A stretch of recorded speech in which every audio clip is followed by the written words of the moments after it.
Salam sejahtera, anda sedang menyaksikan Niaga Awani bersama saya Nina Rozman menerusi belanjawan 2024 yang dibentangkan Jumaat lalu. Mulai tahun hadapan, kerajaan akan melaksanakan pendekatan penyasaran semula subsidi secara berfasa.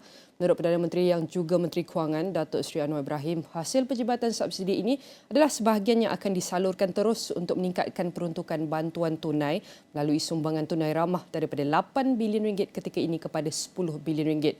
Dan untuk memahami langkah tidak populis ini demi kemampanan fiskal negara, kita bersama dengan Dr. Muhammad Afzal Nizam Abdul Rashid merupakan Ketua Ekonomi dan Kewangan Sosial Bank Muamalat Malaysia Berhad.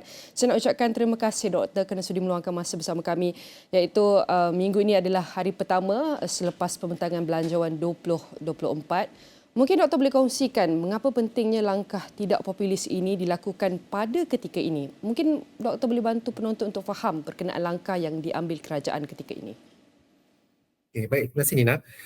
Tadi ada disebut tentang penjimatan subsidi tersebut akan disalurkan kepada sumbangan tunai rahmah lah. Dan kita dapat saksikan bantuan maksimum tu dinaikkan daripada RM3,100 kepada RM3,700. Saya rasa soalan itu mudah untuk kita fahami kan.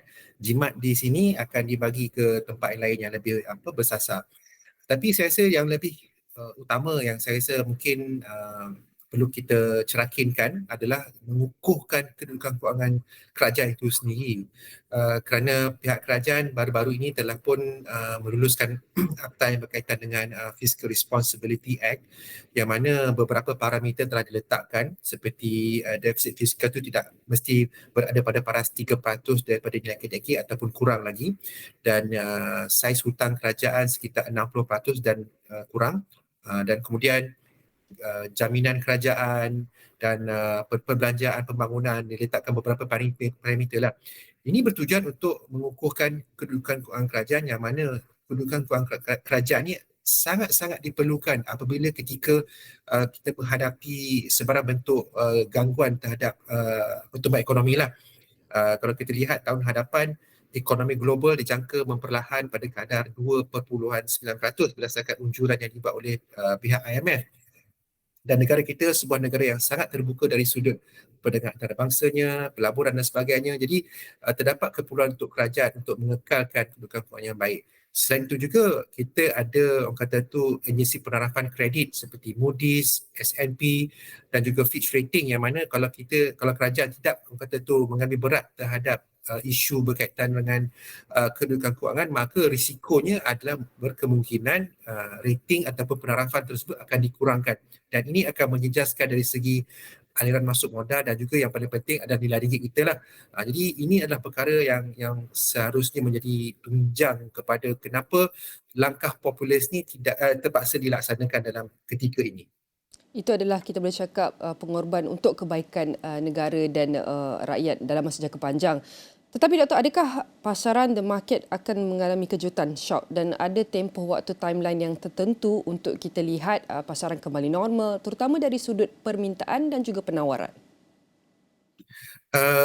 Kalau pasaran keuangan, saya rasa impaknya agak neutral kerana apa yang diumumkan oleh pihak kerajaan saya kira masih lagi dalam kerangka yang cuba meminimumkan kesan kepada rakyat. Kalau kita lihat subsidi rasionalisasi subsidi terhadap minyak diesel yang digunakan, maksudnya diesel ni tidak semua yang pakai kan, tetapi memang ada kesanlah kepada ekonomi. Namun pendekatannya adalah cuba untuk mengurangkan kesan peralihan tersebut. Saya kira kalau RON 95 dilaraskan, impaknya lebih besar lagi lah kepada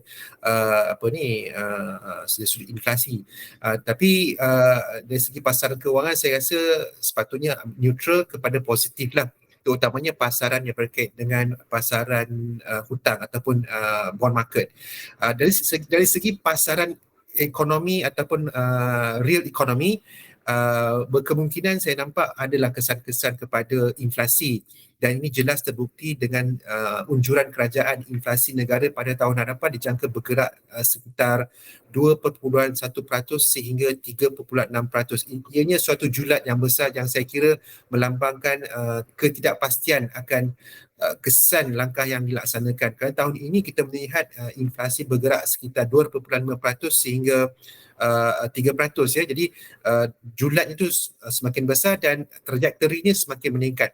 Jadi dari segi real economy, nampak gaya inflasi itu berkemungkinan untuk lebih tinggi lagi pada keadaan semasa, dan di sinilah peranan STR itu dinaikkan, tidak-tidaknya dapat membendung ataupun mengurangkan kesan inflasi ataupun kenaikan kos hidup kepada para pengguna. Neutral ke positif itu adalah kita boleh cakap sentimen pasaran terhadap perkara ini. Jadi apakah impaknya kepada pengguna dan rakyat secara umumnya? Adakah berlaku kenaikan harga barang ataupun naik lagi inflasi ini, kita Doktor? Seperti saya sebutkan tadi, kalau unjuran kerajaan tu nampak gaya dijangka meningkat, nampak gaya memang ada kesanlah kepada inflasi tersebut. Di sini saya rasa peranan individu itu sendiri, macam mana dia mentadbir keuangan tu sangat-sangat penting. Kalau katalah golongan B40 dan sebagai M40, mereka ini mungkin dapat, maka gunakanlah bantuan tersebut dengan sebaik-baiknya.